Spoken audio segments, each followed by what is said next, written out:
এই গল্পটা হলো একটা গ্রামের। এই গ্রামটির নাম হলো বেলাপুর, জেলা করিমনগর। এই গ্রামের সমস্ত মানুষের হৃদয়ে শুধু ভালোবাসা আর প্রেমই আছে, ঘৃণা বা শত্রুতা একদমই নেই। এখানকার লোকেরা পরিশ্রম পছন্দ করেন আর এই মন্দিরের ভগবানের আরাধনা করেন। কিন্তু যেরকমটা আপনারা দেখতে পাচ্ছেন, এখানকার সমস্যাটা হলো কৃষিক্ষেত্রে পর্যাপ্ত জল পাওয়া যাচ্ছে না, সেই জন্য বেশিরভাগ জমি শুকনো হয়ে গেছে। ঈশ্বরের কৃপায় যদি বৃষ্টিও হয়, তবুও বছরে একবারের বেশি ফসল ফলানো সম্ভব নয়। আর এটাই গ্রামের একমাত্র সমস্যা। এবার একটু এনার সাথে পরিচয় করুন। এনার নাম হলো পরশুরাম। ইনি হলেন এই গ্রামের পঞ্চায়েত প্রধান। ইনি সর্বতোভাবে গ্রামকে উন্নতির পথে নিয়ে যেতে চান। গ্রামবাসীদের দুঃখকে দূর করার জন্য ইনি সব সময় তৈরি থাকেন। নমস্কার প্রধান মশাই। নমস্কার। কি ব্যাপার, আপনি এই সময়? আপনার সাথে একটু কথা বলার ছিল। ঠিক আছে ঠিক আছে, আসো। অসংখ্য ধন্যবাদ। বসুন এখানে। বলুন কি ব্যাপার? আপনার দয়ায় মন্দিরের কাজ সম্পূর্ণ হয়ে গেছে। আপনি যদি নিজের হাতে মন্দিরের শুভ উদ্ঘাটন করে দেন, তাহলে আমরা খুব আনন্দিত হব। হ্যাঁ হ্যাঁ, অবশ্যই। দেবীমা এই গ্রামের অনেক কল্যাণ করেছেন, আমি নিশ্চয়ই যাব। আপনার দেওয়া টাকাগুলো দিয়ে বন্ধক রাখা বাড়িটা ছাড়িয়ে এনেছি। খুব ভালো করেছেন। এবার যেন আবার স্ত্রীকে বন্ধক রাখবেন না, মনে থাকবে? হ্যাঁ বাবু। আমার মেয়ের বিয়ে আপনি দয়া করে আসবেন কিন্তু। হ্যাঁ হ্যাঁ, নিশ্চয়ই যাব। আপনার আশীর্বাদে পড়াশোনা শেষ করতে পেরেছি, এখন চাকরির জন্য চেষ্টা করছি। ভালো চাকরি পাওয়ার পর গরিব দুঃখীকে সাহায্য করবে, ঠিক আছে? দাদা, একটা ছোট্ট অনুরোধ ছিল। এত মূল্য বৃদ্ধির মধ্যে সাধারণ মানুষ কিভাবে বেঁচে থাকবে বলুন তো? আপনি চিন্তা করবেন না, যে কোনো সমস্যা আমাকে জানাবেন, আমি নিশ্চয়ই সাহায্য করব। আচ্ছা। কিরে, টাকা নেওয়ার সময় তো আমার পা ধরে বসে থাকিস? হ্যাঁ, কোথায় আমার টাকা? অকৃতজ্ঞ বেঈমান! আমি দিয়ে দেব। আর মারবেন না স্যার, মারবেন না সাহেব, আমি দিয়ে দেব। এনার নাম হলো ভৈরব সিং। ইনি কি ধরনের মানুষ এতক্ষণ নিশ্চয়ই বুঝতে পেরেছেন। একদিন পঞ্চায়েত প্রধান গ্রামের সবাইকে একটা সুখবর দিতে ডাকলেন।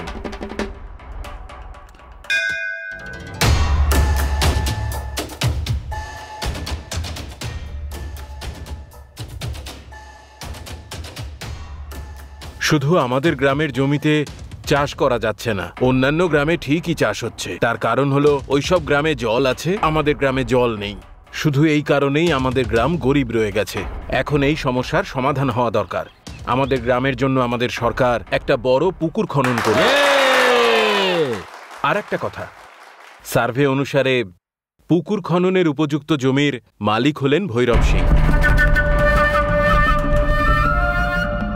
ভৈরব বাবু, যদি আপনি পুকুর খননের জন্য জমি দেন, তাহলে সমস্ত গ্রামবাসী আপনাকে ভগবান মানবে। পুকুরের জন্য নেওয়া জমির সমপরিমাণ চাষযোগ্য জমি সরকার আপনাকে দেবে। আপনার কি মত?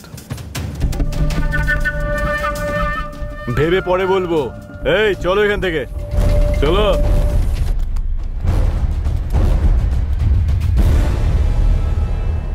উনি তো না কিছু বলেই চলে গেলেন দাদা। দেখুন, আমরা বললে কিচ্ছু হবে না। ওই ভৈরব সিং রাজারামের কথা শোনে, তাই আপনারা সবাই মিলে যান আর রাজারামকে দিয়ে ভৈরব সিংকে রাজি করানোর চেষ্টা করুন, তাহলেই কাজটা করা সম্ভব হবে। ঠিক আছে ঠিক আছে সাহেব, নমস্কার নমস্কার।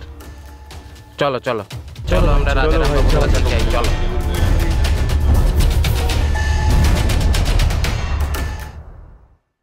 আপনারা সবাই এখানে কি ব্যাপার? নমস্কার দাদা। ওই নমস্কার। ভৈরব সিং শুধু আপনার কথাই শোনে। পুকুর খননের ব্যবস্থা করে দিন দাদা। চিন্তা করুন, আমি আছি তো।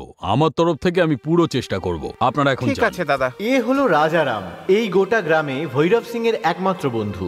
ভৈরব সিং শুধু এর কথাই শোনে। হ্যাঁ হ্যাঁ রাজা, এসো। একটা পেগ নেবে নাকি? এক নিয়ে আর কি করব?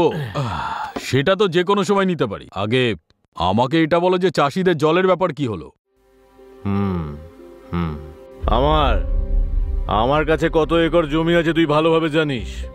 তার মধ্যে থেকে 20 একর জমি দিয়ে দিলে আমার এমন কিছু ক্ষতি হবে না, কিন্তু আমার দেওয়া জমিগুলোতে যে প্রজেক্টগুলো শুরু হবে, তার থেকে যে ফায়দাটা হবে সেটা কে লুটবে? পুরোটাই ওই পরশুরামের ঘরে ঢুকবে। এটা আমার পছন্দ নয়। আর এমনিতেও পরের নির্বাচনে আমি পঞ্চায়েত প্রধান প্রার্থী হিসেবে দাঁড়াবো। যখন জিতে যাব তখন দেখবো কি করা যায়। আমার রাজত্বে পুকুর কাটাবো আর আমার নাম অমর হয়ে যাবে। কি বলো? কি ভাই, তুমি পদ আর নামের জন্য এত স্বার্থপর হয়ে গেলে? যদি তোমার জমি দিতেই হয়, তাহলে এখন দিতে কি সমস্যা? কেন রে, মাথা খারাপ হয়ে গেছে নাকি? আমার বিরুদ্ধে কথা বলছো? গ্রামে কারোর কথা শুনি না, শুধু তোমার কথা শুনি, তাই বলে মাথায় চড়ে বসবে? আমার কাছে টাকা আর ক্ষমতা আছে, কিন্তু জনগণ নেই। ওটা তোমার কাছে আছে। পরের নির্বাচনে তুমি আমাকে সাপোর্ট করছো কি না সেটা আগে বলো। ঠিক আছে দাদা, তোমাকে সাপোর্ট করবো না তো কাকে করবো? আসলাম।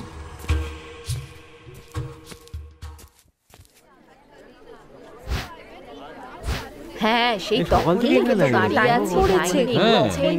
দেখো সকাল থেকে দাঁড়িয়ে আছে। বাড়ি জানে বাবা, কি জানি কি হবে। এই দাঁড়াতে হবে এখন। আরে হ্যাঁ, সেটাই তো আমিও ভাবছি। ফর্মগুলো কখন আছে কি হবে কি জানি। জমা দেবো গিয়ে।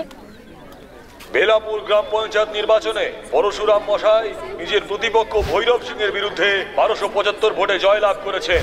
ওনাকে অনেক অনেক অভিনন্দন। পরশুরাম বাবু জিন্দাবাদ, পরশুরাম বাবু জিন্দাবাদ, পরশুরাম বাবু জিন্দাবাদ, পরশুরাম বাবু জিন্দাবাদ। পরশুরাম বাবু।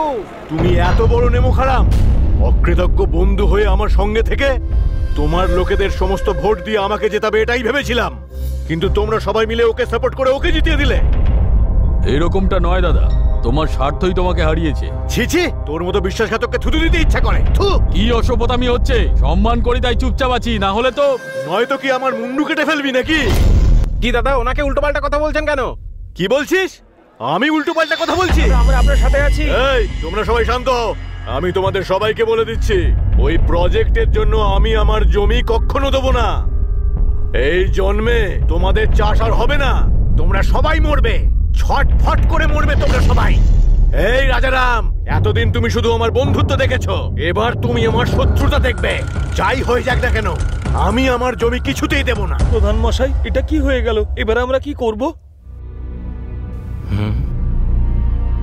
সেটাই হবে যেটা ঈশ্বর চাইবেন।